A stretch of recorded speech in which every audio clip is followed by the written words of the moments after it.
aba edeba Attention TV so dia etwego na editie na yede esomo ewo Attention TV so enu nti munuaba ma me da kwa maje edwa bomodin se wo hwe me ya obe subscribe like na share na ebusuani bi nso enye bi na onhwe se beye na yenyina ebehu dia etwego na ekoso ewo oman Ghana mu na mede ba wa kwan so dia na ensempa na mede ba be somwo eye chairperson owo ehoma African Union ede ababe tuja nipa pote obedi kan anase obegina brane ama Somalia man no amanyoku nsem anase abato mu nsensem political issues ebetimi akoyie afenso abrante bi nso enam jahehye so ato anananom ewo ensiedo ensami ene ne ekeka ho na mede ba be som ewo Attention TV so enu nti jebre na twen me na mitwa me ho age enkrato abasisia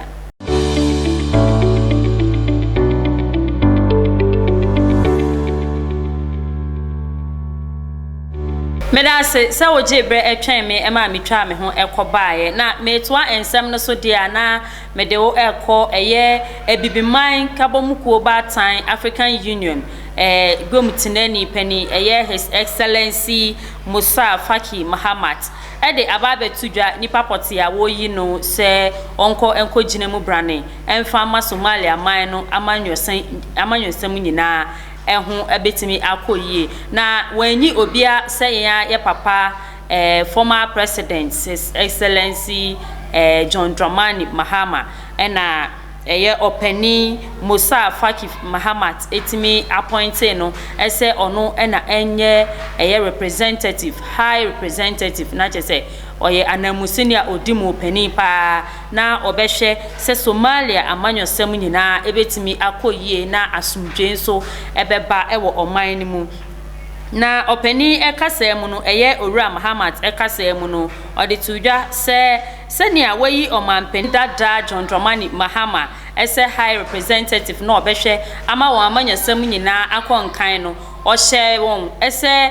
Somalia man ebehwe se stakeholders nyina ene Owura Mahama ebeye baako na wadwene abom na wadwene nyina akobenkro mu se ebeye na asumdwe ene ahotoso ebeba Somalia man ni mu na nye we nkwa ene ensem a Owura Mahamat ede ebetu dwa na emom no ni nkyeremu mu no o kyeremu ese eye ekuo bi ebebo wo ho modern ese wo beboa eye Owura Mahama eye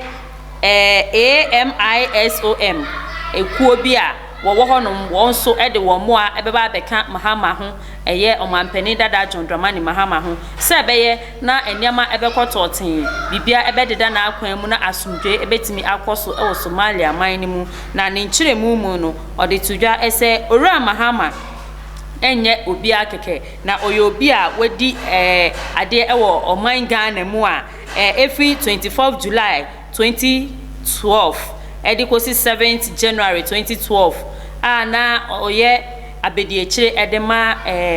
Professor Mills wenya ne bra bi ko omanpeni dada Professor Mills wenya ne bra bi ko na anso hwa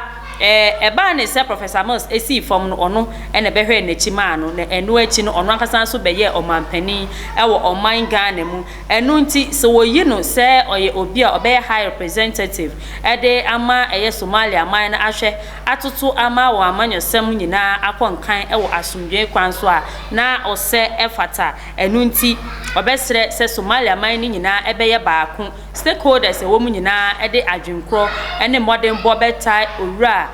John Dramani Mahama oye former president edema Ghana man no echi se beye na ne dwuma obedie nyina no ebekototen na aboa asum ama oman no so akonanim ewo asumdwe ene amanyosem nyina emu onua jebre na twen me da me ho aba me ba ye wo ho bia so mesan de aba be som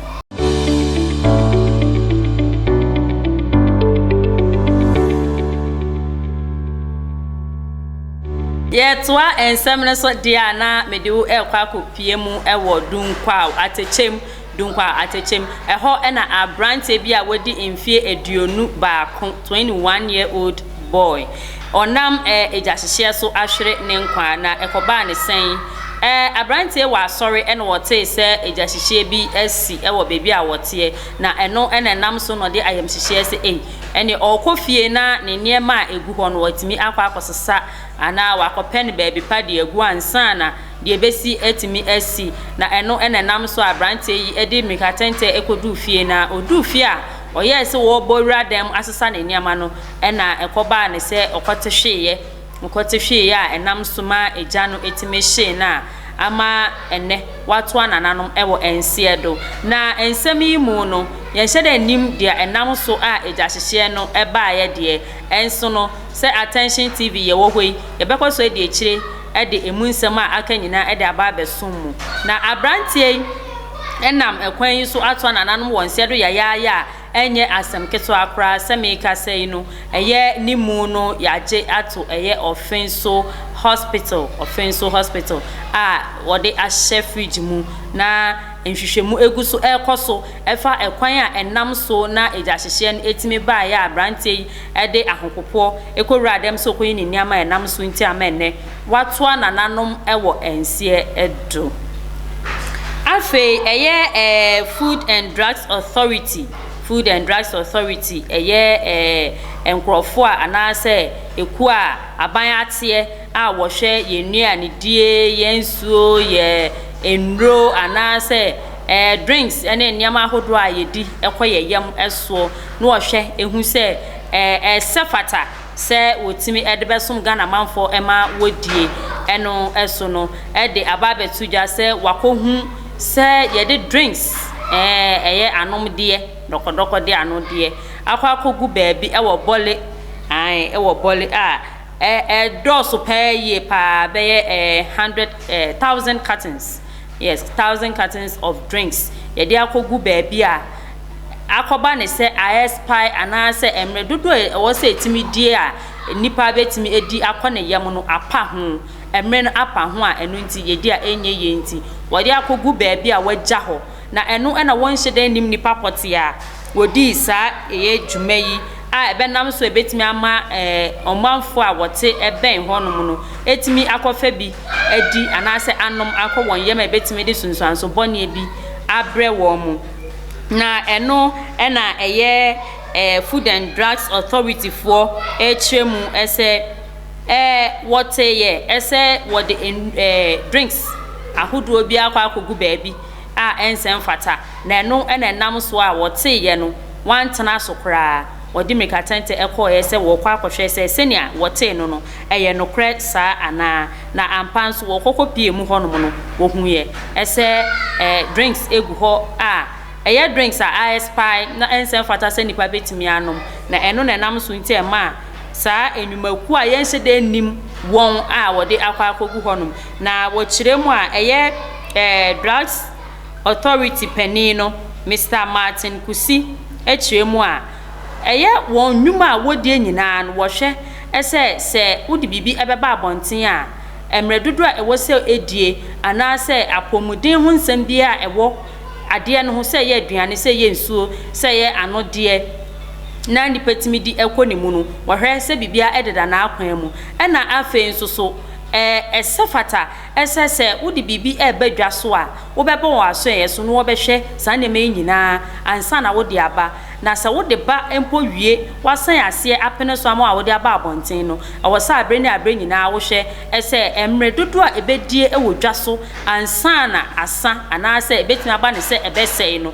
hu ehia papa se wo behwe na obema bibia adeda na akwan mu na ofasa akwan yi so de afutuo ekoma won a wotonton ade ewo abonten eye omom ye wholesale ene ankra woton ne baako enso se wonhwe se eniama a waji egu won store mu anase enuane a woton nyina no wo behwe abre nyina se date a ewo ho ana emretintin a ewo se edie ewo dwaso ansan asano wani bekọ ho na enkoba ne se ebesen so na wo beton ede ama omanfo edi egu won yam a ede isunsanso bone ebebre omanfo na saasem ye mu no eye FM station baako a ewo bole FM station baako a ewo bole enso edi ekire ebra wote ye wodi ekire eye Inkilgi FM wodi ekire ene eye openi a oda Ghana Health Service ano ewo bol ekotwetwe nkomo na eno na o kire mu se ye ka se aduane asai ana se bibia ye diko ye nipadua mu no asai na se onipa bia timi de bika na no a emwa nipa no apobodin enye emma nipa no ahoodin eno nti ode ensam ekoma omanfo nyina edefa Nkirigi FM fo so ese wonhwe se obi biara ana se obatan biara wo ba ede eye anodie bi aka na no ebiara no obehwe na wode na kwa ayaresabia no ahwe no efri se ade a asai anase aduane a asai bia no ekọ nipadua nim a esanso de sunsuanso bone ede bre wu nipadua no na we nyina ekọ so ebra wote se eye bra wode nyama ebegu ho anase drinks eba begu ho no mo no enipa a wodi kan ehu ye no wokosese bi diko wonfi a ebra eye FDA impenifo ekopie so kra na ebi gina ho no ma woguso a wo no num bie a school fo nso ekeka ho na no enenam so na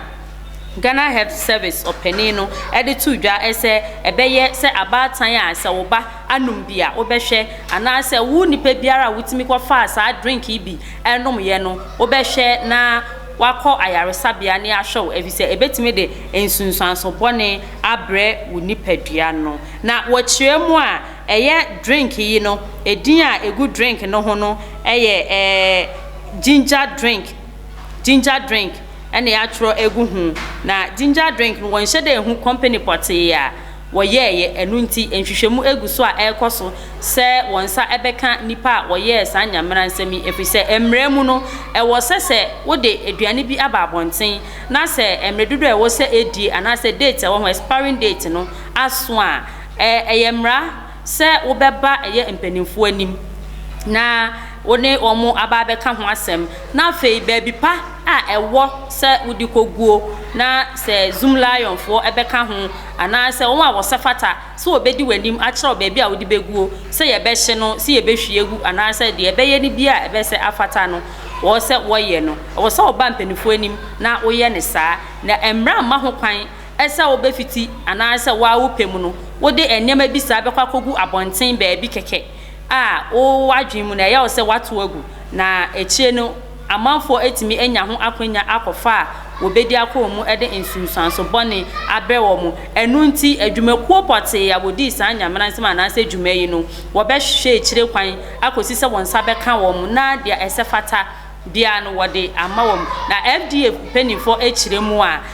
eye emra se nipa no de oyeye no wafom enitifum a wafom ne betimi aba se yede nbekwa kogina emra no na se yebebo ne ka anaso obekwa akodem empo no ebetimi aba ne se yebebo ne ka amana sanso akodem aka ho enu nti omanfo enhye ne nso esese wo edwumakuo bi hu anaso de edwumakuo bi ano na se aduane ana anode nsuo bibia ekonipadua mu hu adwuma na wudi a emra wo behu se expiring date akasa ne amenyina no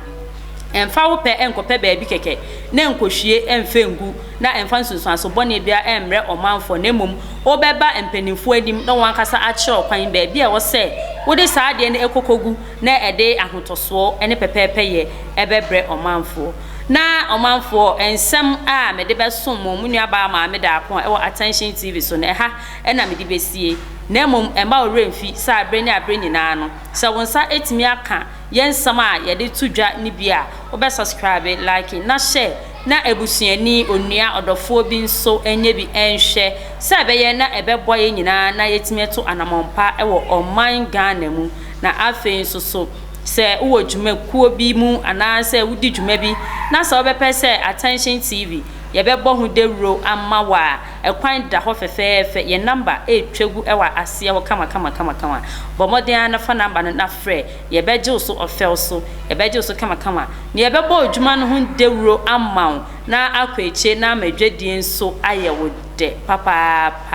meda se ojebre na ohwe me na wutie ye nyame